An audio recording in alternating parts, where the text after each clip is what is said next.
Аял адам жашы өтіп қалғандан кейін төрөбөй сақтанып жүрсе күнөө жазылбайбы? Жазылбайды.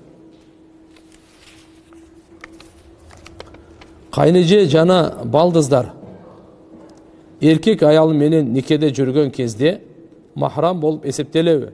Алар менен кол алышып учурашса болобу? Алар жолугу жок, ошол эркектин жезде алдында отурса болобу? Деги эле махрамдар менен кол алышып учурашы кандай? Жо тугандар. Мисалы, келинге кайната бул махрам. Макулбу? Себеп дегенде күйөөсүнүн атасы болуп атат.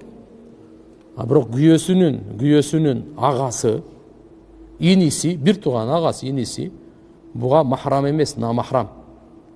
Ал менен отурганга, учурашып отурганга болбойт таксыр. Адан ошо намахрамды мамилесин кылыш керек болот. Пайгамбар саллаллаху алейхи вассалам айткан, кайнага кайни өлүм деген. Бул не деген сөз? Мына азыр биздин ошо 14 кыл мурда айткан азыр көрүп атпайбызбы? Я. Кандай жаман иштер болуп кетип атат? Эми ал жаман ишти атаганын кажети деле жок. Ошон үчүн шариятыбыз таза шарият, алдына ала кайсы махрам, кайсы намахрам айтып койгон таксырлар.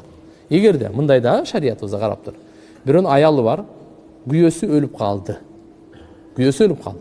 Макулбу? Күйөөсү өлүп калгандан кийин, ушунун кайнагасы же кайниси бул аялды алса шариятта боло берет кайрылы. Никеси жүрөт. Ошондой эле. Мисалы күйөөсү өзүнүн кайнежеси жана кайынсиңдиси болобу? Балдызы болот, балдызы. Булар болсо буга махрам эмес, намахрам. Ажырашып кетти, же өлүп калды. Ошонун эжесин алса болот. Ва антажмау байнан ухтайн, бир гана ошо экөөнү бир никеде алса болбойт. Эже сиңдини бир никеде Алла Таала арам кылган. Эжесин дагы, сиңдисин дагы бир учурда бир мисалы алганга болбойт, бул арам. Бирок эгерде ошо сиңдиси никесинде эле кандайдыр келишпей калды, ажырашып кетти, же болбосо дүйнөдөн өтүп кетти, анын эжеси никеси адал. Ошон үчүн иншалла булардан этиятташ керек туугандар.